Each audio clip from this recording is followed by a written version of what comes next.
Mumbai crime branch का बड़ा खुलासा, 5 साल पुरानी हत्या के मामले का पर्दाफाश। 4 आरोपी हिरासत में। मुंबई क्राइम ब्रांच की यूनिट 7 ने 5 साल पुरानी एक सनसनीखेज हत्या के मामले का पर्दाफाश करते हुए 4 आरोपियों को हिरासत में लिया है। आरोप है कि दोस्तों के बीच पैसों के लेन देन को लेकर हुए विवाद में एक युवक की हत्या कर उसके शव और मोटरसाइकिल को घाटी में फेंक दिया गया था तथा पूरे मामले को सड़क दुर्घटना का रूप देने की कोशिश की गई थी। क्राइम ब्रांच को गुप्त सूचना मिली थी कि सिंधुदुर्ग जिले के कूदल में रहने वाले कुछ लोगों ने अपने मित्र अस्पाक मुलानी उर्फ निहाल की हत्या कर दी थी। जानकारी के अनुसार मृतक को एक होटल में बुलाया गया, जहां पैसों के विवाद को लेकर उसकी बेरहमी से पिटाई की गई। इसके बाद उसकी हत्या कर शव और मोटरसाइकिल को फोंडा घाट की गहरी खाई में फेंक दिया गया। मामले की जांच के दौरान क्राइम ब्रांच ने मनोज नारायण भंगडेगे, सुरेंद्र चंद्रहास सोनवड़ेकर, आतिश भगवान मोरे और ऋतुराज सेट्टी को हिरासत में लेकर पूछताछ की। पूछताछ में आरोपियों ने कथित तौर पर अपना अपराध स्वीकार कर लिया। जांच में यह भी सामने आया कि आरोपियों ने अपने अन्य साथियों अमित राउत और मनोज भंडारी के साथ मिलकर इस वारदात को अंजाम दिया था। आरोपियों ने हत्या के बाद सबूत मिटाने के उद्देश्य से एक झूठी सड़क दुर्घटना की कहानी गढ़ी और मामले को दुर्घटना बताकर शव को ठिकाने लगाने का प्रयास किया। मुंबई क्राइम ब्रांच ने आगे की कानूनी कार्रवाई के लिए सभी आरोपियों को सिंधुदुर्ग जिले की कंकावली पुलिस स्टेशन के हवाले कर दिया है। मामले की आगे की जांच स्थानीय पुलिस द्वारा की जा रही है। युनिट 7 क्राइम ब्रांच मुंबई यांना एक गोपनीय माहिती प्राप्त झाली होती की मुंबई आणि परिसरातील 4 संशयित आरोपितांनी एका व्यक्तीचा खून करून त्याला फोंडा घाटामध्ये त्याची बॉडीची विल्हेवाट लावलेली आहे। त्या अनुषंगानं युनिट 7चे प्रभारी आत्माराम सावंत, API शेलार आणि त्यांच्या टीमनी हे जे 4 संशयित आरोपी आहेत यांना काल दुपारी वेगवेगळ्या ठिकाणाहून ताब्यात घेतल्यानंतर त्यांच्याकडे सखोल चौकशी करण्यात आली आणि त्यांनी केलेल्या चौकशीमध्ये त्यांनी हा सदर प्रकार केल्याचं तपासामध्ये निष्पन्न झालेलं आहे। एकंदरीत सदरची घटना ही 29 डिसेंबर 2021 या वेळी घडलेली आहे।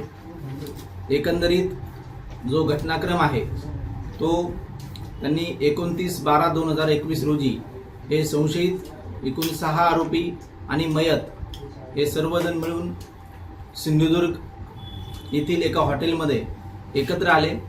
एकत्र आल्यानंतर त्या ठिकाणी त्यांनी सर्व त्यांचे जेवण केल्यानंतर त्यांचा जो काही वैयक्तिक काही आर्थिक वाद होते त्या आर्थिक वादातून जो मयत आहे त्याला त्या ठिकाणी बोलवण्यात आलेलं होतं। त्याला त्या ठिकाणी त्यांनी मारहाण केली। मारहाण केल्यानंतर त्याचा मृतदेह लपवण्याच्या दृष्टीनं किंवा त्याची विल्हेवाट लावण्याच्या दृष्टीनं सदर मृतदेह हा फोंडा घाट या ठिकाणी त्यांची जी काही वापरात असलेली इनोवा गाडीमध्ये घेऊन गेले आणि तो मृतदेह त्या फोंडा घाटामध्ये फेकून दिलेला आहे। आणि त्यासोबतच त्याची जी 2 व्हीलर आहे ती सुद्धा ती घाटामध्ये त्यांनी फेकून दिलेली आहे। त्यासोबत त्याचं जे असणारं इतर साहित्य, मोबाईल हे सुद्धा त्या घाटामध्ये फेकून देण्यात आले। सदर घटनेची अधिक माहिती घेतली असता त्यावेळेस सदर जो मयत आहे त्याचा मृतदेह 22 दिवसानंतर कणकवली पोलिसांना त्या घाटामध्ये त्याचा मृतदेह मिळाला।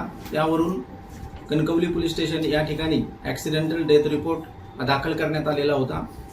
ADRच्या चौकशीअंती त्यांनी 29/12/2022 रोजी ॲक्सिडेंटचा गुन्हा 279-304 अन्वये दाखल करण्यात आला व त्याचं दोषारोपपत्र माननीय न्यायालयामध्ये दाखल करण्यात आलेलं होतं। एकंदरीत सदर जो प्रकार आहे यामध्ये आतापर्यंत केलेल्या चौकशीमध्ये असं निष्पन्न होत आहे की हे जे एकूण 4 आरोपी आहेत जे ताब्यात घेण्यात आलेले आहेत, संबंधित जी माहिती आहे ती सिंधुदुर्ग पोलिसांना कळवण्यात आलेली आहे।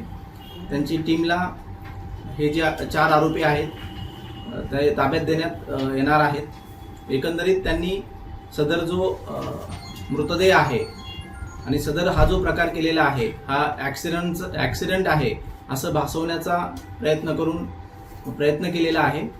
परंतु आत्तापर्यंत केलेल्या तपासामध्ये एकूण 6 आरोपींनी मिळून तो जो मृतक आहे अशफाक मुलानी उर्फ निहाल याचा खून केल्याचं तपासामध्ये निष्पन्न झालेलं आहे.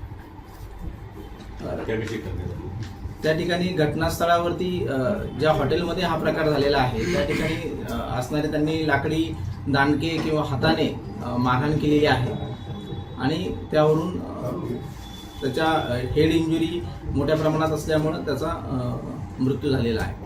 एकंदरीत त्याच्यामध्ये एक सुरेंद्र सोनावडेकर एक आरोपी आहे, मनोज भडांगे, आतिश मोरे आणि ऋतुराज शेट्टी असे हे 4 आरोपी आहेत.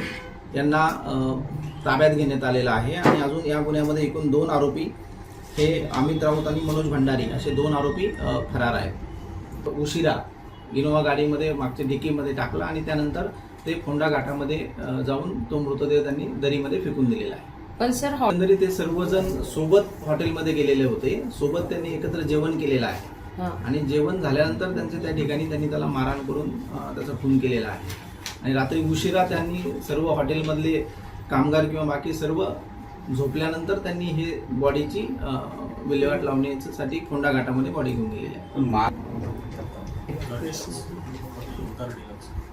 हॉटेल ओंकार डिलक्स म्हणून हॉटेल आहे. तेच सांगत आहे की आम्हाला 2-3 दिवसापूर्वी एक इन्फॉर्मेशन मिळाली होती की मुंबई आणि मुंबई परिसरातील एकूण 4 जण आहेत की त्यांनी एका व्यक्तीचा खून करून त्याची मृतदेह हा फोंडा घाटामध्ये फेकून दिलेला आहे. युनिट 7च्या टीमनी तपास सुरू केला, चौकशी सुरू केली आणि या चौकशीमध्ये ते 4ही जे संशयित आहेत त्यांना ताब्यात घेतल्यानंतर तपासामध्ये ह्या सर्व बाबी निष्पन्न झालेल्या आहेत.